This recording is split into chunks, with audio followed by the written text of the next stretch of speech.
Welcome to part 2 of the beginners class, a class that you guys asked me to do, and I'm more than happy to share my knowledge with you guys. In the previous lesson, we talked about the major scale and how many combinations of chords we can deduce from it. And we deduced the major chord and the minor chord.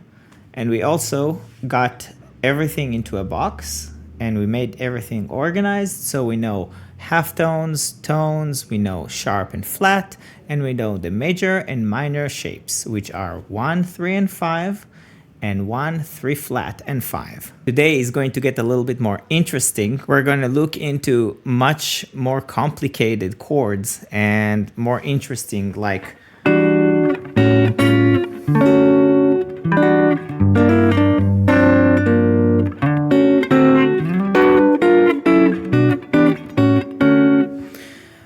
how we see in the real book. We're going to see how they're connected to the major scale and what combinations of degrees we can get to make these interesting sounds with those chords. At the end of this lesson, I'm going to share a full song where we can actually learn all of these shapes and how to transition from one shape to another. And that is by far the most beneficial thing you can do as a beginner. So let's dive right in. We're going to start with a simple 7. What is a simple 7? If I take 1, 3, and 5, and I add 7 flat to it, that means I get this kind of chord.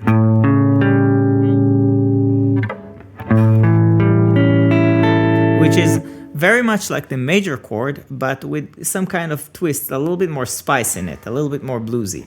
So pay attention. We have 1, 3, 5, and 7 flat. I'm gonna have some shapes in here. We can play it like this on the E bass and like this on the A bass.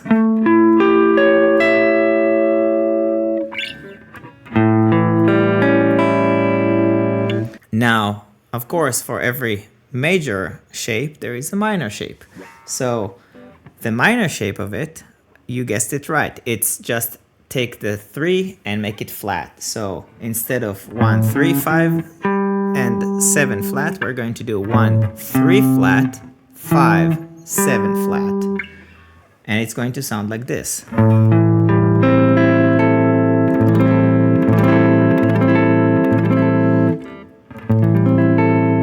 This is the shape in E bass, and this is the shape in A bass.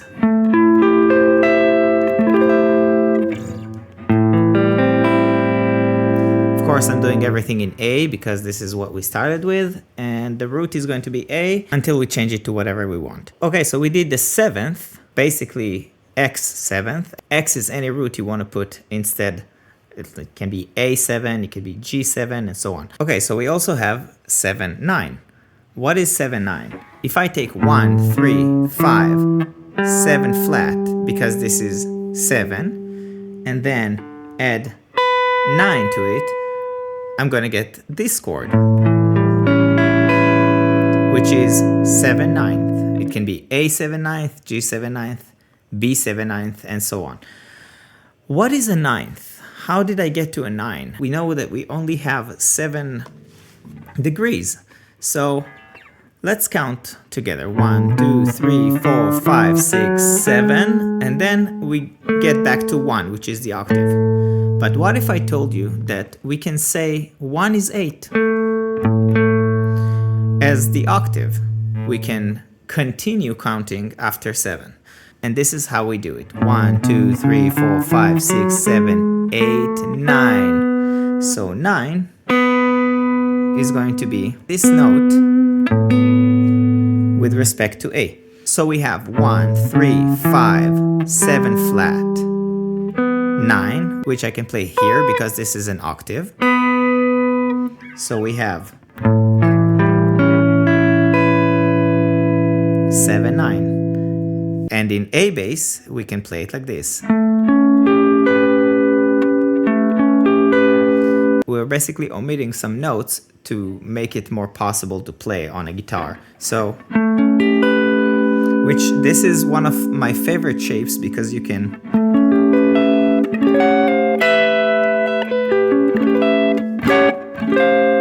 use the pinky to spice it up a little bit.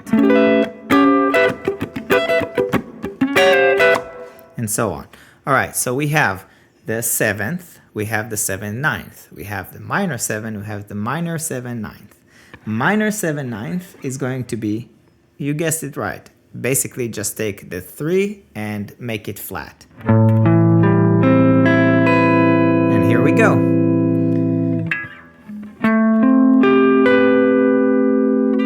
We can add this as well. So we learned we can add other notes after the 7th, like 9. What if we add 13, which is 6? 1, 2, 3, 4, 5, 6, 7, 8, 9, 10, 11, 12, 13. And this is the major 13. 13 basically means that 9, 11, and 13 is available to you to use. I mean, you can use whatever you want, whatever sounds good to you. All those rules doesn't matter, but we are going to try to learn, and this is the base, and this is how we go. So the 13 is interesting. Why? Because we are starting to omit a lot of notes that are originally in our chord. For example, I'm going to omit completely the string number 5 because I cannot do something like this and then add this note. So what I'm going to do, I'm going to play the root on the E, mute the 5th with the same finger, and then add the 7 flat, add the 3rd in here, and the 13 with my pinky. Now, I cannot play the 5th because I have no extra finger, but that is how it would sound like if. All right, so we have the 13, and yes, we also have minor 13, which is going to be played just like this.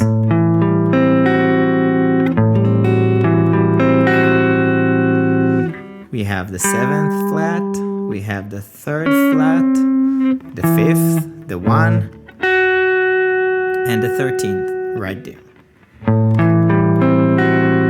All right, now a much more interesting chord is the 13 flat. 13 flat is what we use to get tension. Tension is some kind of an unresolved sound that leaves us hanging. So for example, if this is the 13, this is the 13 flat. It's kind of hard to hang on to this as the final solution, right? You kind of need to hear this at the end. So it's like...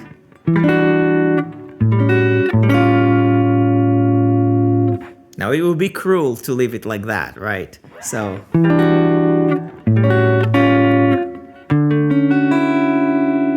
Well, you can call me cruel, because I do it all the time, but...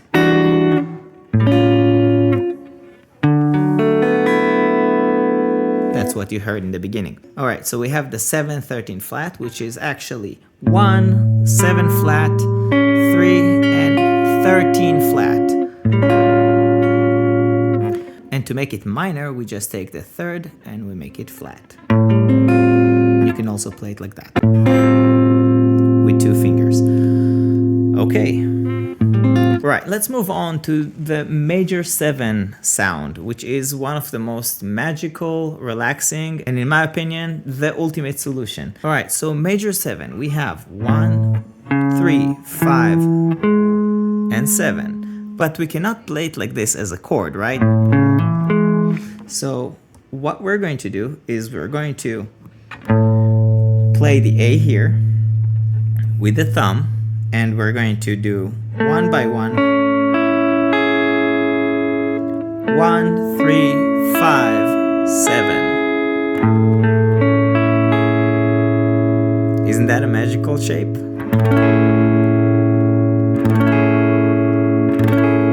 Okay, so this is how you can play it on the E bass. You can also play it like this,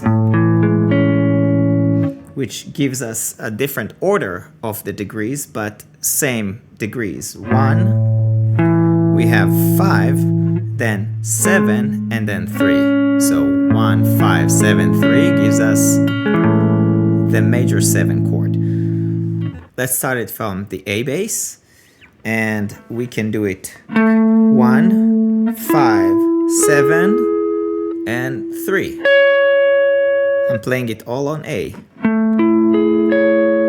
So in tabs it will be 12, 14, 13, 14, starting from the A and down. So we have this shape, we have this shape, and we have this shape. With open A, we can play it like this. Okay, after the major 7 chord, we're going to learn something that is fairly new to many people, but a very familiar sound. This is going to be the diminished chord. Diminished and half diminished. Diminished is basically one of the most intense chords with very hard tension in it. For example,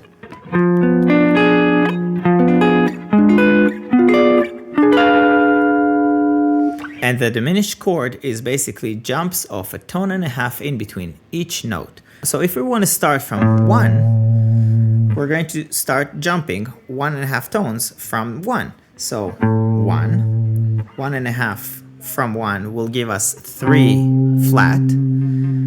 1.5 from 3 flat is going to give us 5 flat, and then 1.5 tone up from 5 flat is going to give us 6. All together.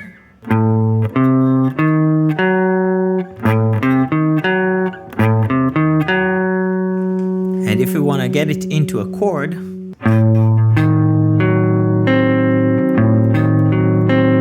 if you notice I skipped the 3 flat and I played it here instead. There are many ways to play this shape.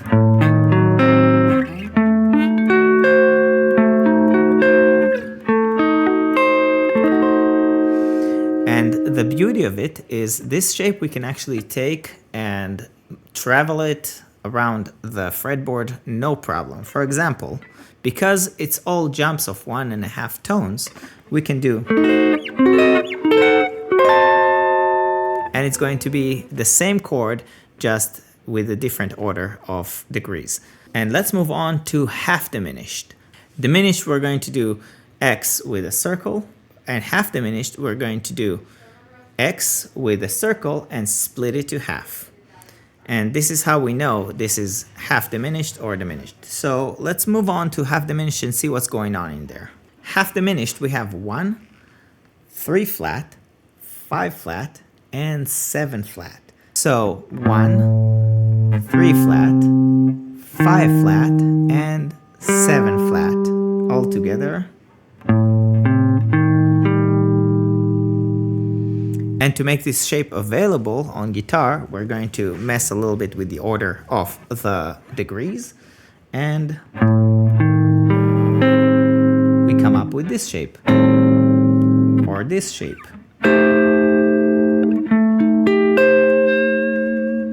Now with half diminished, you cannot really move it tone and a half up or down like we did with the diminished chord, because not all the spaces are even. It's not all tone and a half. Okay, so let's see what we can build with all of those. We know the half diminished chord from a very known song by Gary Moore.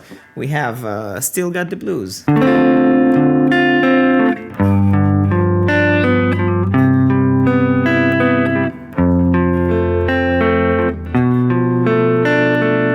This is B, half diminished, and then we have E.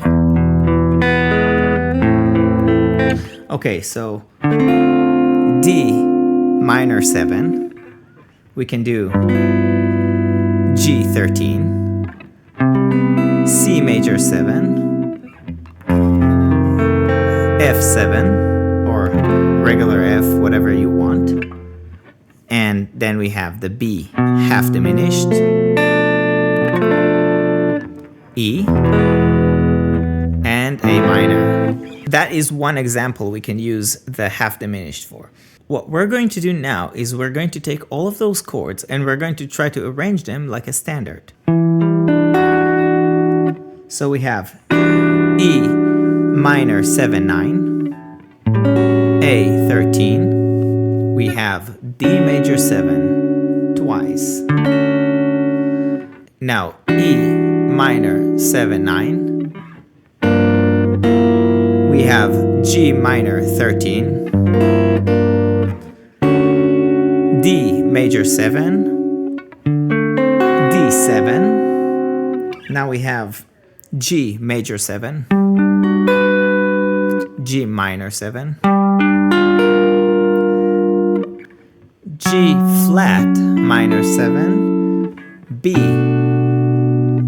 We can do B minor 7, 9. We have E minor 7, and let's do this. A13 to A13 flat, A7, 13 flat. Then we got D major 7. Now let's create some kind of a transition so we can add a diminished to it. So we have D major 7, F diminished, we have E minor 7, and A13 to A13 flat. Let's try to play it slow and nice.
So if you want to play on it, you basically just need the major scale. And we're playing the major scale of D, so D is going to be my root.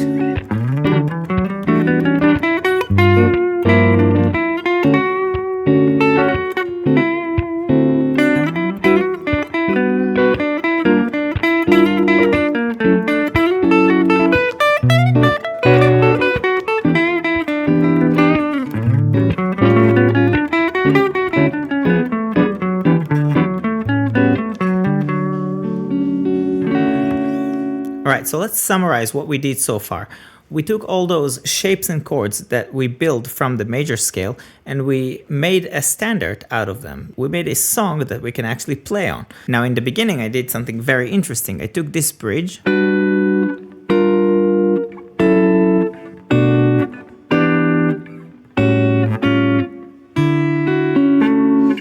I added open strings with a little bit of a tremolo with my right hand. So it sounded like this.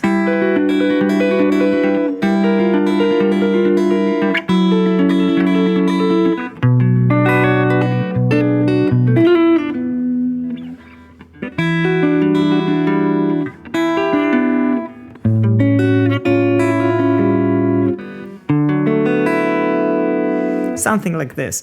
You should always experiment with open strings and see what kind of jams you come up with.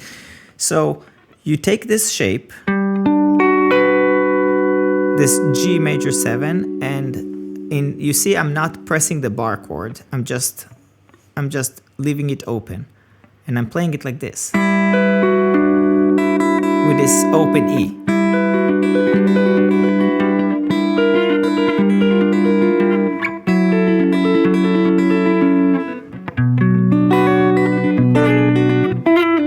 This is just like some kind of a jam that I came up with. And then we have E minor 7. Then we have the A13, A13, A flat 13, sorry.